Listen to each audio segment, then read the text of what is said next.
وہ سچا وعدہ تھا، وَوَعَدتُّكُمْ فَأَخْلَفْتُكُمْ، میں نے بھی تم سے ایک وعدہ کیا تھا لیکن میں اپنے وعدے سے مکرتا ہوں، اخلفتکم وما کان لی علیکم من سلطان، وہ ان جہنمیوں سے کہے گا جو ساری زندگی شیطان کے پیچھے چلتے رہے، اس کے کہے پہ چلتے رہے، کہیں گے وہ شیطان ان سے کہے گا کہ میرا تم پر کوئی بس تو نہیں تھا، میرا تم پر کوئی زور تو نہیں تھا، میں نے تمہیں گردن سے پکڑ کر، گریبان سے پکڑ، بازو سے پکڑ کر تو جہنم رسید نہیں کیا تھا، وما کان لی علیکم من سلطان، تم پر میرا کوئی بس نہیں تھا، اللہ کہ ان دعوتکم، میں نے تو تمہیں دعوت دی تھی، پکارا تھا آؤ میری بات سنو، فاستجبتم لی، تم نے میری بات مان لی، فلا تلومونی ولو انفسکم، لہذا اب تم اپنے آپ کو ملامت کرو، مجھے ملامت مت کرو، شیطان کو ملامت کریں گے ہم تیرے کہے پہ چلتے رہے جہنم میں اترے، وہ کہیں اپنے آپ تم نے میرا کہا کیوں مانا، میں نے تو مکر گیا، وہاں مکر جائے گا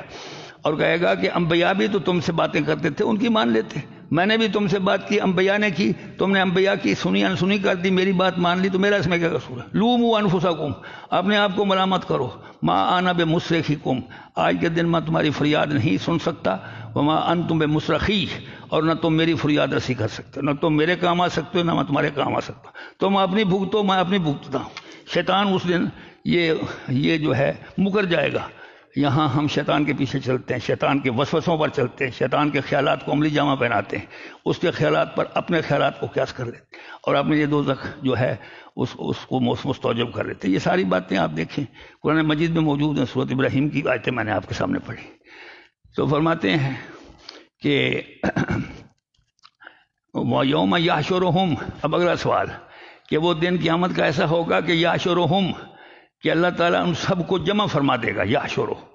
سب کو جمع فرما دے گا، کن کو؟ جو مشرک تھے ان کو بھی، وما یعبدون من دون اللہ، جو اللہ کو چھوڑ کر جن کی وہ عبادت کرتے رہتے ان کو بھی، یعنی معبودان باطلہ کو بھی جمع کر دیں گے، اور جو ان کے مشرکین ہیں، ان کی عبادت گزار ہیں، پرستار ہیں، ان کو بھی جمع کر دے گا، وہ مشرکوں کو بھی جمع اور معبودان باطلہ، خواہ وہ فرشتوں سے، انبیاء سے، یا بتوں سے، یا جانوروں سے، یا نباتات سے تعلق رکھتے ہیں، سب اکٹھے ہو جائیں گے، اور پھر اللہ تعالیٰ ایک سوال کرے گا، فیقول،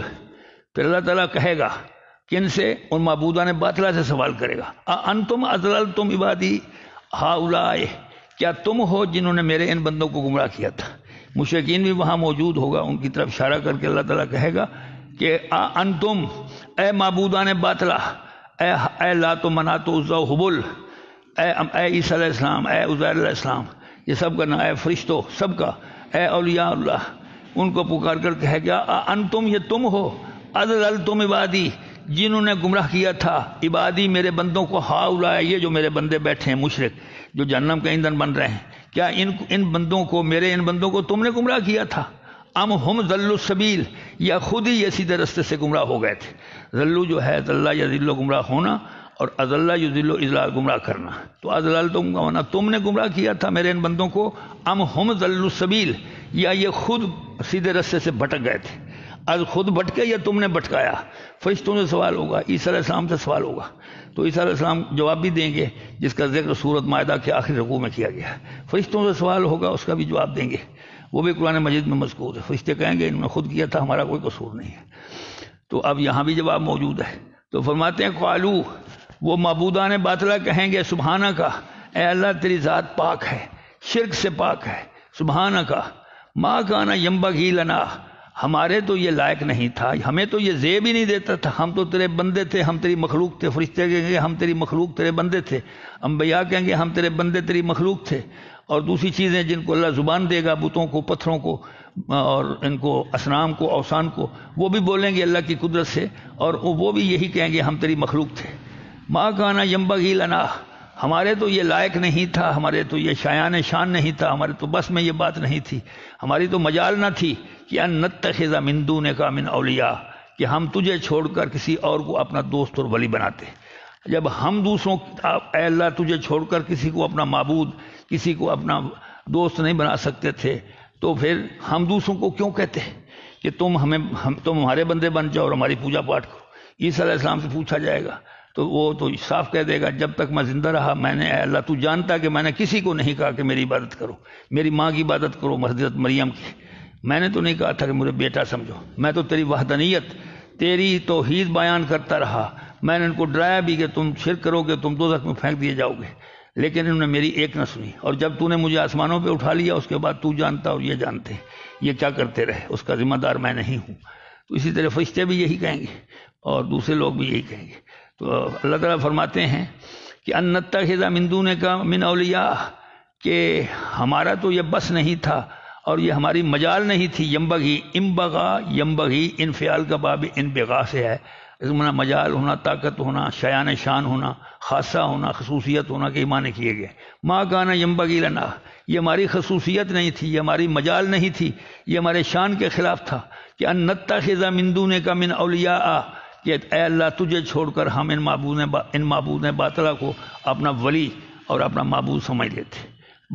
یہ جائے کہ ہم ان کو کہتے کہ تم ان کی پوجا کرو۔ ولیکن متعتہم، اے اللہ تو نے ان کو مال و متاع سے نوازا تھا، متع یمتع و تمتی، مال و متاع دینا، خوشحالی دینا، فارغ البالی دینا۔ اے اللہ تو نے ان کو ناز و نعم سے نوازا، ان کو مال و متاع سے نوازا، ان کو فارغ البالی اور ان کو پراسپیرٹی دنیا کے اندر نوازا تھا۔ وآباءہم، اور ان کے باپ دادوں کو بھی، جب یہ خوشحالی اور فارغ البالی کی زندگی بسر کرنے لگے اور ناز و نعمت کی زندگی میں پڑ گئے، ہر قسم کی عیش و عشرت کرنے لگے، تو اس کا نتیجہ کیا نکلا کہ حتیٰ نسوا ذکر، یہاں تک کہ یہ تیری یاد کو بھول گئے، تیری توحید کو انہوں نے تاکہ نسیاں پہ رکھ دیا، یہ بھول گئے کہ کوئی ہمارا خالق مالک رازق بھی ہوتا ہے، دنیا کی ناز و نعمت میں پڑھ کر اسی کے اندر کھو گئے اور دنیا کے ہو گئے، اس کے پرستار ہو گئے، اور انہوں نے طرح طرح کے شرک و گناہ کرنے شروع کر دیے۔ اور ذکر کا معنی نصیحت بھی ہے، یہ ترجمہ بھی کیا گیا ہے کہ پھر یہ ناز و نعمت کے اندر پھنس کر اے اللہ تیری نصیحتوں کو جو پیغمبر وقتاً فوقتاً کرتے رہے ان کو بھول گئے، تاکہ نسیاں پہ رکھ دیا، انہوں نے تیرے یاد کو بھلا دیا، تیری وحدانیت کو بھلا دیا، تیرے ایک ہونے کو بھلا دیا۔ وَكَانُوا قَوْمًا بُورًا، اور یہ ایک ہلاک ہو جانے والے لوگ بن گئے۔ قوم کا معنی جانتے ہیں لوگ، بورا جو ہے یہ بائر کی جمع ہے، یہ بور سے ہے اور اس کا معنی ہوتا ہے ہلاکت، اور یہ جمع واحد دونوں کے لیے استعمال ہوتا ہے بورا، قومًا بورا۔ اس سے ایک لفظ بنتا ہے بوار، بوار معنی ہلاکت، اور دار البوار قرآن مجید میں استعمال ہوا ہے، وہ اس کے لیے آیا ہے کہ یہ دوزخ کو کہا گیا دار البوار۔ وَحَلَّ قَوْمَهُمْ دَارَ الْبَوَارِ جہنم، سورۃ ابراہیم کے اندر آیا کہ وہ اپنی قوم کو ہلاکت کے گھر یعنی جہنم میں جا اتاریں گے، خود تو گمراہ ہوئے ہی لیکن اپنی قوم کو بھی جہنم کا ایندھن بنا دیں گے۔ تو بور کا معنی یہ جمع کا صیغہ، اس کا معنی ہلاک ہونے والے، ہالکین، تباہ ہونے والے، اور یہ تباہ ہونے والے لوگ تھے جنہوں نے اپنے آپ کو بھی تباہ کیا اور دوسروں کو بھی تباہ کیا۔ تو یہ باتیں تھیں جو ان آیتوں کے اندر، تو اس کے لیے ان آیتوں کے اندر ہمارے لیے کیا ہے؟ ہمارے لیے ان آیتوں کے اندر جو چیز ہے وہ یہ ہے کہ ہم نے دوزخ والوں کا حال بھی پڑھا، جنت والوں کی نعمتوں کو بھی دیکھا، اور سوال بھی سنا کہ دونوں میں سے کون سا بہتر ہے۔ ہمارے ذمہ یہ ہے کہ اس سوال کو دل میں دہرائیں اور سوال کا جواب تلاش کریں، تو یقیناً یہی ملے گا جنت ہی بہتر ہے اور جنت کی نعمتیں ہی بہتر ہے۔ تو پھر جنت میں جانے کے لیے کچھ تیاری کی ضرورت ہوتی ہے۔ جنت جو ہے وہ ایسی چیز سے گھری ہوئی ہے جو ہمیں پسند نہیں ہیں، اس کو حدیث کے اندر مکارے کہا گیا ہے۔ مکارے کہتے ہیں ناپسندیدہ چیزیں۔ جنت کی چاروں طرف باڑ ہے ایسی چیزوں کی جو ہمیں پسند نہیں ہے، مثلا نماز پڑھنا جو ہے اس میں سستی تساہل کرتے ہیں، روزے میں کس مساتے ہیں، زکوٰۃ دینے میں جی چراتے ہیں، حج کرنے کا نام نہیں لیتے استطاعت کے باوجود، اور اس طرح نہ بندوں کے حقوق ادا کرنے پہ قادر ہوتے ہیں نہ اللہ کے حقوق۔ یہ ساری باتیں مکارے میں آ جاتی ہیں۔ ہمارا جی نہیں چاہتا ایسا کریں، قرآن مجید پڑھنا، اس کا درس، اس کو سمجھنا، اس کے احکام پر عمل کرنا، سب مکارے میں داخل۔ اور یہ مکارے جو ہیں یہ جنت کے اندر ہے، جنت کو گھیرے ہوئے ہیں چاروں طرف سے۔ ان مکارے کو کریں گے تو ہم اس باڑ کو عبور کر لیں گے، جنت میں داخل ہو جائیں گے۔ اور اگر ہم ان ناپسندیدہ چیزوں کو جو ہماری، جس کو ہم ڈس لائکس کہتے ہیں، جو اللہ کی لائکس ہیں لیکن ہماری ڈس لائکس ہیں، تو ہم ان ڈس لائکس کو لائک کریں گے، اور جو اللہ کی لائک اور اللہ کے پیغمبر کی لائکس پسندیدہ چیزیں ہیں ان کو ڈس لائک کریں گے تو جنت میں کیسے جائیں گے؟ اور جو جہنم ہے وہ شہوات سے گھری ہوئی ہے۔ شہوات کا معنی ہوتی خواہشات، ہماری شہوات نفسانیہ، نفسانی خواہشات جو ہیں، یہ کرو یہ کرو یہ کرو، دولت اکٹھی کرو، ایسا کرو ایسا، وہاں کو لوٹو وہاں کو سوٹو، یہ بہت ساری باتیں ہیں، اللہ کے حقوق قسم کرو، اللہ کے بندوں کے، یہ ساری شہوات ہیں، عیش و عشرت کی زندگی ہے۔ یہ اللہ کی ڈس لائکس ہیں، ہماری لائکس ہیں۔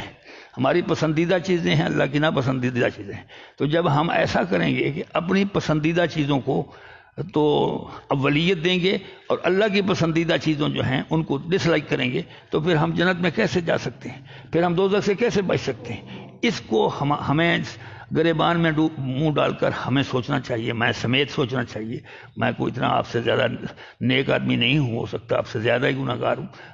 میں اپنے آپ کو شامل رکھتا ہوں۔ تو ہمیں یہ تجزیہ کرنا ہوگا کہ جنت میں جانے کے لیے جو تقاضے اور ڈیمانڈز ہیں کیا ہم ان کو پورا کر رہے ہیں؟ دوزخ سے بچنے کے لیے جن چیزوں سے بچنے کی ضرورت ہے کیا ہم ان سے بچ رہے ہیں؟ ان محرکات سے بچ رہے ہیں؟ تو اس میں موٹی سی بات ہے، جو باتیں اللہ کو پسند ہیں، اللہ کے رسول کو پسند ہیں، وہ کرنی چاہیے، اور جو اللہ اور اللہ کے رسول کو پسند نہیں ہے وہ نہیں کرنی چاہیے، ان سے بچنا چاہیے، تاکہ ہم متقین کی صف میں آ جائیں۔ جب متقین کی صف میں آ جائیں گے تو اللہ تعالیٰ کا وعدہ متقین سے کہ ان کو جنت میں داخل کریں گے اور ان نعمتوں سے نوازیں گے، اور اس سے بھی بڑی بڑی نعمتیں ہیں جو اللہ جن سے اللہ نوازے گا مسلمانوں کو۔ میں اس کا ایک حوالہ آپ کو دینا چاہتا ہوں، سورۃ واقعہ ذرا دیکھیں، 27واں پارہ ہے سورۃ واقعہ، تھوڑی سی وہاں جھلکی دی گئی ہے اللہ کی نعمتوں کی۔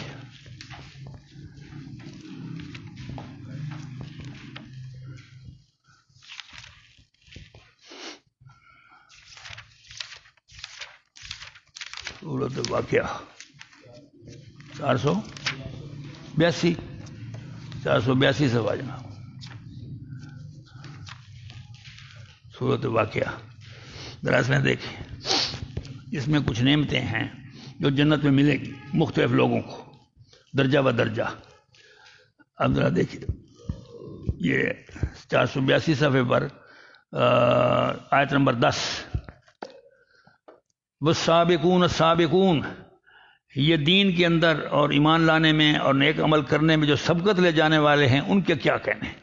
اولئک المقربون، یہ لوگ اللہ کے مقرب ہوں گے، اس کی نعمتوں کے قریب تر ہوں گے، جنت کے قریب تر ہوں گے، اللہ کی رضا اور خوشنودی کے قریب تر ہوں گے، اللہ کے مقرب بندے ہوں گے۔ فی جنات النعیم، یہ نعمتوں والے باغات میں ہوں گے۔ سلۃ من الاولین وقلیل من الاخرین، جو اولین رسول اکرم صلی اللہ علیہ وسلم کے زمانے میں لوگ جو تھے ان میں تعداد ان کی زیادہ ہوگی، اور بعد میں آنے والے زمانوں میں کم ہوتی جائے گی،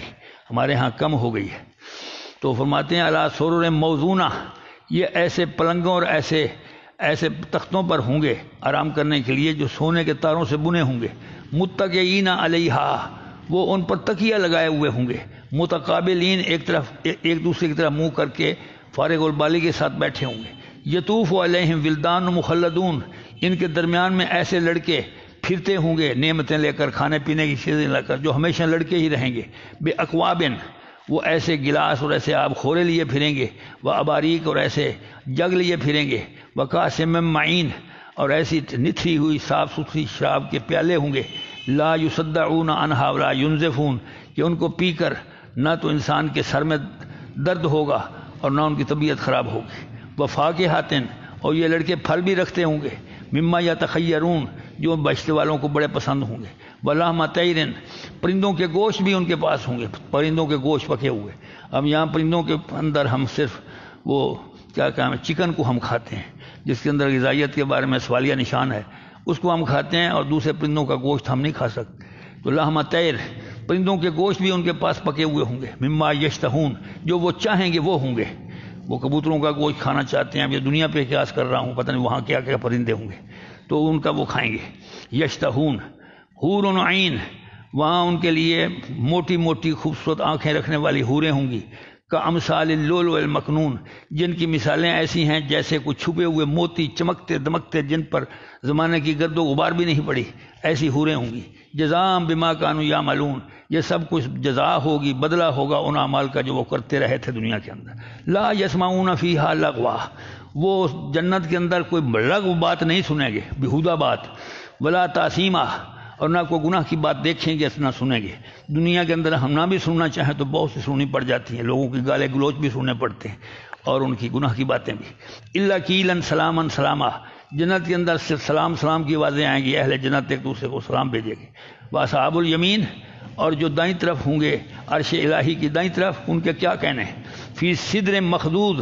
وہ بیری کے ایسے درختوں کے اندر ہوں گے جس پر بیر بڑے مزیدار کے ہوں گے۔ مخضود، مخزود کا معنی وہ بیری جس میں کانٹے نہیں ہوتے۔ دنیا کے اندر بیری جو ہوتی ہیں ان کو بیر کھائیں تو وہ گلے میں پھنس جاتے ہیں، پھاتھڑ بیر جس کو پنجابی میں کہتے ہیں، پھنس جاتے ہیں، نہ نگلتے ہیں نہ اگلتے ہیں، تو وہ بیری نہیں ہوگی۔ یہ مخزود اس کی، یہ کانٹے بھی اس کے نہیں ہوں گے۔ وطلع منضود، کیلے بھی ہوں گے جن کے گچھے، بڑے بڑے لوگر وہ جو منڈی میں ملتے ہیں آپ کو 100 200 کیلے ایک ہی گچھے پر ہوتے ہیں، اس کو منضود کہا گیا، طلع منضود۔ اور کیلوں کے گچھے ہوں گے، ظل ممدود، وہاں بہشت کے اندر سائے ہوں گے، لمبے لمبے سائے، وماء مسکوب، اور وہاں